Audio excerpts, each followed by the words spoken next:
You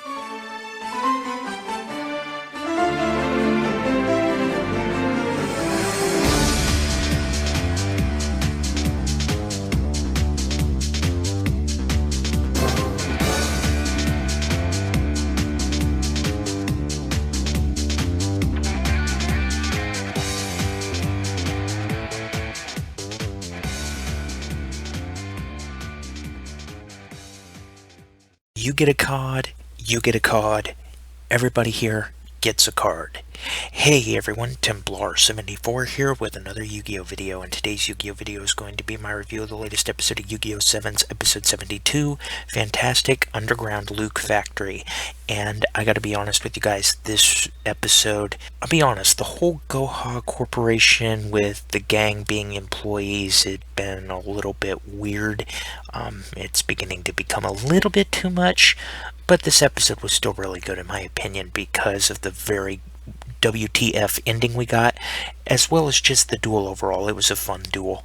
That being said, everybody, the whole Goha employee thing is going a little bit too far at this point, but I can overlook that, and it's only a small part of this. But yeah, I'm rambling. So at risk of further rambling, though, let's move on to the actual episode. But before I do, I also do want to apologize. Side note here, I'm sorry this review is a couple of days late. I've had some stuff going on, but I'm back now. So yeah, let's get into the episode. So this episode is the Goha employee episode focusing around Rook. We've had one for Takato, we've had one for Roman, we've had one for Yuga, now we have one for Rook. And this episode was really just at this point with the Goha employee thing. Basically, they gave Luke this ridiculous job title for this ridiculous thing, which that's essentially what it comes down to, is this whole thing is just ridiculous.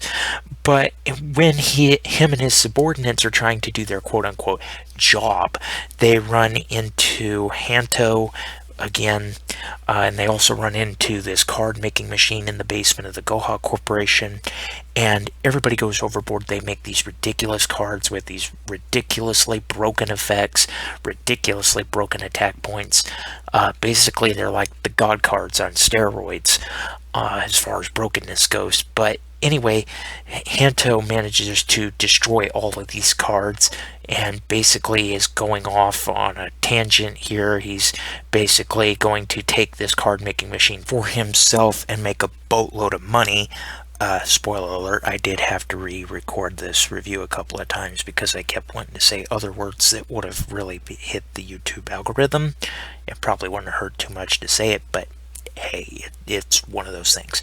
But anyway, at this point, Bakuro has had enough. He stands up to Hanto and he's like, okay, I'm going to expose you like nobody's ever exposed you before as a reporter. And these two end up having a rush duel. And it ultimately comes down to a maximum summon versus a fusion summon. We have Hanto with his great Imperial Dino Carriage Dynamax, and everybody basically thought he had sold those cards because he's only obsessed with money, and he's like, unlike my friends, this is too valuable to sell. Which is kind of sad. This is the kind of guy that would sell his own mother for lunch money. But that being said, here we see Bakuro pull out a new fusion summon to go up against the maximum lightning speed, the rumbling report warship, and spoiler alert about this monster, watch how quick it gets censored in the dub, because it's literally a giant pistol. That being said, though, Bakuro uses this new monster to destroy and humiliate Hanto, destroys the card-making machine in the process, and reveals the big bombshell, the big WTF moment at the end of the episode. They reveal a Goha employee ID, and Luke picks it up, and he's reading it, and he begins trembling because he can't believe what it's saying. When everybody's like, what does it say? He goes, Goha Yuga, which means pretty much what we've all kind of suspected at this point, that Yuga may, in fact, well, I think at this point it's pretty much confirmed that Yuga is the 6th president of the Goha Corporation. Looking back, it does make a lot of sense, but in a way it doesn't, and maybe that'll be a discussion for another day. But yeah, when you look at everything overall, it does kind of make sense now as to why this kid really didn't fit in. But that being said, everybody, those are just my thoughts on the episode. Like I said, the whole Goha employee thing is basically getting to the point of being ridiculous at this point. But that didn't detract from the episode. The Rush Duel was pretty impressive, and that WTF at the ending was just a little bit over the top, in my opinion. Overall, I can give this episode an 8 out of 10. It was really good. The Goha employee thing is really the only thing I can complain about with this episode.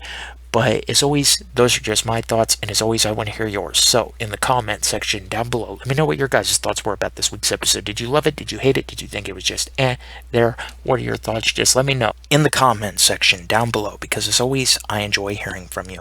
Alright, everyone, as always, Templar74 signing off. Have a great day, everybody, and I'll talk to you all next time. Goodbye, everybody.